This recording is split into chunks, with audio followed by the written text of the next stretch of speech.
Hello दोस्तों, मेरा नाम है तुलसी और आज हम हाजिर हैं एक और नई कहानी के साथ।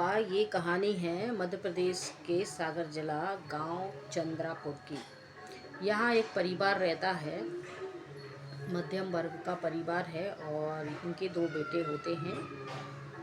पहले बेटे की शादी हो गई होती है, दूसरा बेटा जो कि थोड़ा सा नशेड़ी रहता है, शराब जुआ वगैरह करता है, तो उसके लिए कोई लड़की नहीं मिल रही थी।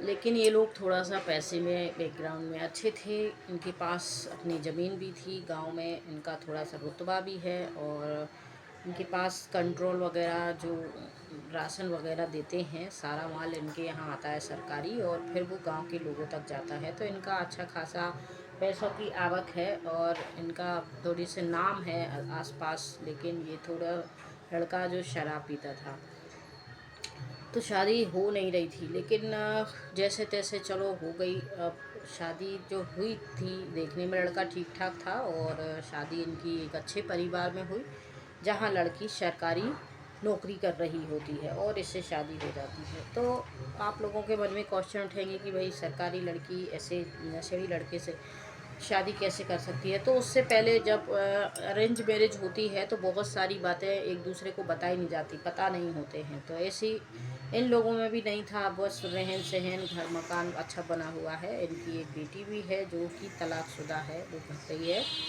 और बड़ी बहू घर पे ही रहती है। उनकी जो माताजी हैं वो दिमाग से थोड़ी सी ढीली हैं, मतलब दिमाग से कमज़ोर हैं। पागल भी नहीं कहेंगे, डिप्रेस्ड भी नहीं कहेंगे, लेकिन दिमाग से हिली हुई हैं।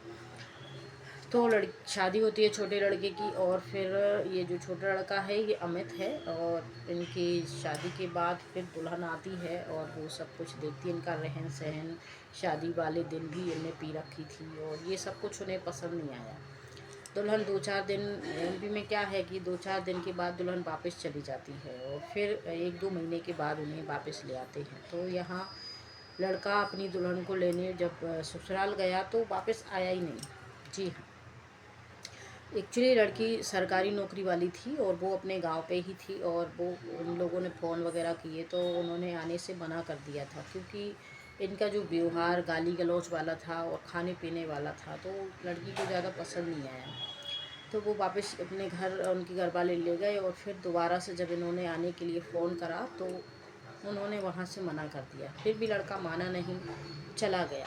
तो एमपी के पास ही एक और गांव है, खिमलासा में इनकी शादी हुई थी और खिमलासा ये अपनी दुल्हन को लेने वहाँ जाते हैं।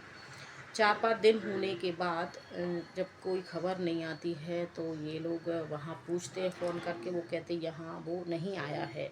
मतलब 4-5 दिन हो चुके हैं, यहाँ वो आया नहीं है लेने के लिए, ससुराल वालों ने बताया। फिर इन्होंने पुलिस कंप्लेंट की, छानबीन हुई और फिर पुलिस वालों ने इनको इन्फॉर्मेशन दी कि भाई एक डेड बॉडी थी जो मिली हुई थी तालाब में। वहीं खिलासा में एक तालाब है, छोटा सा, गांव में रहते हैं थोड़ी तालाब वगैरह, तो उसमें सिंगाड़े विगाड़े की ऐसी बेले वेले थी और खूब खूब कचड़ा वचड़ा था। तो एक डेड बॉडी वहाँ मिली और वो डेड बॉडी पूरी तरह से सड़ चुकी थी 4-5 दिन से। तो निकली, काफ़ी बदबू बदबू आ रही थी। तो पुलिस वालों ने उनके घर वालों से कहा कि ऐसे ऐसे करके एक डेड बॉडी मिली थी और हमने उसको कोई इसकी रिपोर्ट खुलासा में नहीं हुई थी, कोई जानकारी नहीं थी, तो हमने इसको लावारिस में जला दिया। परिवार वाले बहुत शौक हुए, बहुत ही इस खबर फैल गई पूरे व्हाट्सएप सोशल मीडिया पे। ये खबर चल रही थी कि ये ऐसे अमित लड़का है और ये अपनी दुल्हन को लेने के लिए गया था, मिल नहीं रहा है। तो उनने बहुत रिक्वेस्ट की पुलिस वालों से कि भाई हम, आप कैसे भी करके हमें डेड बॉडी दे दीजिए।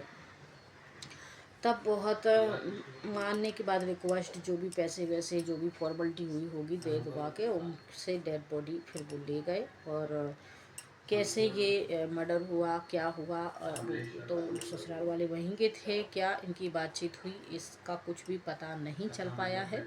और ये केस अभी चल रहा है, इसकी छानबीन चल रही है। लेकिन उनके घर वालों का कहना है कि शायद ये उनकी ससुराल वालों ने किया है, क्योंकि वो गया था वहीं से जाके 4-5 दिन से। लेकिन इन ये सब कैसे हुआ, क्यों हुआ, कुछ अता पता नहीं है। इसकी जानकारी आगे लगेगी तो हम आप लोगों को इसका पार्ट 2 बताएंगे। फ़िलहाल आज के लिए इतना ही। Okay, take care. जय हिंद, जय भारत।